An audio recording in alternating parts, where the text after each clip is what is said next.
bersama kita Syarifah, Aisyah, Dea, dan Nova. Di sini kita akan berbincang-bincang santai dengan tema sosial budaya. Menurut kalian sosial budaya itu apa sih dari Dea? kalau menurut aku sosial budaya itu seperti kehidupan masyarakat yang meliputi berbagai elemen seperti moral, tradisi, dan juga kepercayaan. Kalau dari Ais? Kalau menurutku sama seperti Dea, jadi kebiasaan masyarakat yang ada di daerah seperti norma-norma, nilai-nilai yang ada di daerah kita gitu. BTW kalian dari mana? Kalau aku dari Bangka Belitung. Kalau aku dari samping Kalimantan Tengah. Kan aku dari Jawa nih, pengen tahu apa aja kepercayaan dan tradisi yang ada di daerah kalian yang orang lain tuh belum tahu. Oke, dari aku dulu ya. Kalau daerah aku tuh selama aku kuliah di Jogja, aku tinggal di Jogja itu banyak banget teman-teman aku tuh yang nggak tahu sama kalimat kepun. Emang kebun itu apa? Aku juga nggak tahu. Nah, jadi kepun itu semacam kepercayaan di daerah aku yang dimana misalnya nih kita mau pergi ke suatu tempat atau pergi keluar rumah deh, tetapi orang di rumah itu sudah masak. Jadi kita tuh minimal tuh harus mencicipi sedikit aja, entah itu satu butir nasi ataupun apapun, karena itu dipercaya untuk menghindari hal-hal yang tidak diinginkan. Kalau dari Ais? Kalau menurut di daerahku ada sama seperti Dea, tapi di daerahku tuh namanya kepunan. Jadi kepun di daerahku kepunan. Jadi sama artinya itu apa yang sudah disediakan di rumah itu harus dicicipi terlebih dahulu sebelum kita berangkat atau jalan lah gitu. Jadi kalau di daerahku itu makanan yang wajib dicoba kalau ada di rumah itu ketan sama nasi. Sama Jadi- sih, terutama tuh nasi soalnya.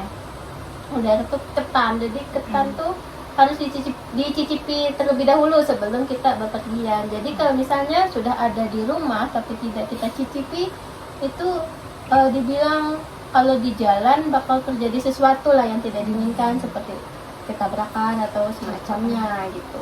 Dari kalian sendiri nih, ada nggak sih kejadian hal-hal yang tidak diinginkan ketika tidak melakukan hal tersebut? Kalau dari aku, alhamdulillah sampai sekarang nggak ada sih. Mungkin dari Ais? Aku sempat pernah, alhamdulillahnya cuma sekali sih, mudahan jangan lagi ya. Jadi waktu itu kita mau responsif. Jadi aku pengen makan salad buah. Salad buah tuh sudah disiapkan di kulkas. Tinggal makan. Tapi karena buru-buru, jadi nggak sempat buat makan. Jadi langsung berangkat ke kampus.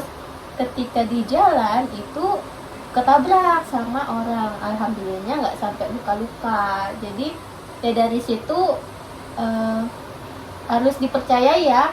Kalau dari daerah kita kan harus apa yang sudah kita mau tapi ada nggak kita cicipi itu kayaknya sangat beresiko lah buat di jalan gitu, takutnya kemana-mana. Jadi kalau sudah ada ya dimakanlah terlebih dahulu baru kita berangkat. Mungkin bagi sebagian orang itu mitos, tapi kalau di daerah itu benar-benar dipercayai banget. Nah, dari ini kan akhir-akhir ini kan ada tradisi khususnya di Jogja itu malam satu suro. Itu warga keraton mengelilingi jalan tanpa alas kaki dan tanpa berbicara. Kalau di daerah kalian ini malam satu suro itu tradisinya apa? Kalau di tempatku itu bukan pas di malam ya. Kalau Jogja kan malamnya kan. Iya. Kalau di daerahku itu di tanggal 1 Muharram atau 1 Suranya. Jadi di Sampit di tempatku itu ada mandi bersama, mandi sewarga-warganya itu yang ingin mandi bersama itu langsung nyebur aja. Kan di Sampit itu ada sungai terbesar namanya Sungai Mentaya yang ada di Sampit. Jadi mereka itu rame-rame nyebur ke sungai itu, namanya sih dibilang tuh mandi safar. Jadi mandi bersama bareng-bareng gitu di sungai. Terus habis itu ibu sama bapak-bapaknya yang ada itu ada yang menyiapkan bubur suro. Jadi ada yang setelah mandi langsung dibagiin bubur suro itu. Dari sampai sih itu ya tradisinya. Kalau di Dea? Kalau di aku tuh namanya itu nganggung. Jadi setelah sholat maghrib itu warga-warga atau satu rumah itu, satu kepala keluarga itu bawa makanan dalam dulang. Nah nanti itu isi makanan itu macam-macam makanan, kayak ada makanan khas daerah aku tuh lepak kuning namanya. Nah nanti itu ditaruh di tempat kayak nampan, ditutupi sama dulang, terus dibawa ke masjid. Setelah sholat isya atau melakukan pengajian itu baru nanti makan bersama, tukar-tukar gitu tapi sesama rumah. Oh, kalau di daerahku itu namanya takiran. Itu gimana? sama saja kayak setelah sholat isya Isya, biasanya iya. itu tukar makanan kayak Terus gitu. makan bersama kan? Iya. Terus kita kan sebagai anak rantau, terus ada nggak sih culture shocknya kalian datang sebagai mahasiswa di Jogja itu apa? Kalau aku yang pertama yang paling utama tuh pasti bahasa tuh kan. Ya, Bahasanya beda banget kan. Iya, Bahasa Jawa iya. sama daerah tuh beda banget. Tapi gak permasalahan karena kayak kita bisa belajar juga kan sama Iya. bahasa-bahasa Jawa. Terus kalau yang kedua menurutku itu adalah waktu sholat gitu loh. Iya. Jadi kalau di tempat itu waktu puasa kemarin itu waktu sahur aku udah selesai imsak nih, udah selesai sahur imsak, terus ditelepon sama orang tuaku. Nah bedanya mereka baru mau sahur, aku udah imsak. Kebalikannya waktu mau buka puasa, aku udah buka puasa, mereka masih puasa, belum buka puasa gitu loh. Jadi bedanya kayak cuma di sholat aja sih, waktu sholat aja. Kalau Ais? Kalau aku sih di lampu merah ya. Itu gimana? Itu kalau di daerahku baru hijau itu udah klakson kayak klakson terus-terusan biar cepet lah gitu. Kalau di sini kan sadar nggak sih kalau di sini lampu hijau tuh nggak ada yang klakson. Iya, nggak ada, Jarang banget jarang. kan ya. Kalau di daerahku itu baru hijau tuh udah klakson kayak pengen cepet-cepet karena ya. Kalau di sini nggak ada klakson, jadi pas lampu merah hijau nggak ada klakson kayak kok nggak ada ya, iya Tenang aja iya kan? tenang banget, santai aja gitu. Kalau aku udah full berisik klakson sih. Terus juga orang-orang di sini kayak kebanyakan ramah-ramah ya, yang udah deket itu kayak ramah-ramah banget, apalagi yang udah orang-orang tua gitu kan, kita harus sopan, masih kental banget lah pokoknya kalau di sini juga masih kental banget. Jadi kita sebagai mahasiswa rantau tuh harus berhati-hati dalam ucapan, Iya. tindakan, Sopan santun juga itu harus utama sih kalau di daerah orang. Kalau dari makanan kalian ada ngerasain perbedaan tidak? Jauh banget Jauh, jauh makanan. Kalau daerah kan kebanyakan itu asin, pedes Gurih, gitu kan. gurih. Iya. Iya. Terus kalau di situ kan manis gitu. Manis. Jadi kayak aku kurang suka sih makanan dari Jogja gitu. Sudah ngerasain gudeg? Aku manis belum, banget enggak. karena aku kayaknya nggak suka, jadi makanya aku nggak mau coba gitu loh. Kalau Ayu sudah pernah? Sering kalau di sini sering coba, tapi keluarga aku yang beli, aku cuma nyicipin doang. Suka? Enggak. Karena manis banget ya? Manis.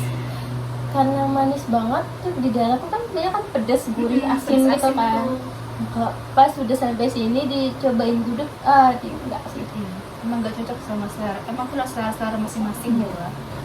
Nah, dari obrolan santai kita tadi, jadi kita tahu di setiap daerah itu kepercayaan dan tradisinya berbeda-beda. Maka dari itu yang membuat Indonesia itu sangat beragam seperti suku, agama, dan juga ras.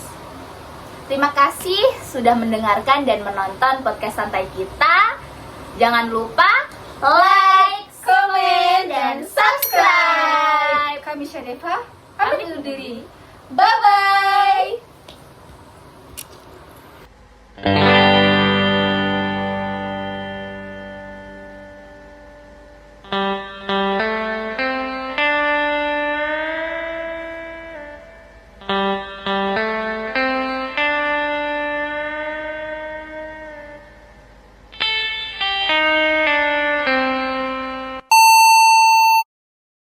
Kalau habis ini, kalau dari kalian udah kan cerita terus, oh kalau di Jogja, kalau di Jawa itu namanya apa ya tadi?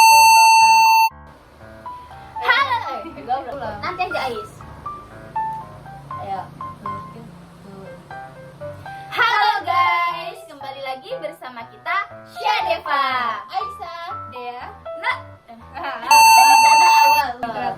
Kalau raja-raja keraton, kalau orang Seperti ibu-ibu atau bapak-bapaknya menyiapkan bubur sura, yang dimana bubur sura itu dibagiin ke orang-orang yang mandi. Beberapa hari yang lalu. terima kasih sudah mendengarkan dan menonton podcast santai kita. Jangan lupa like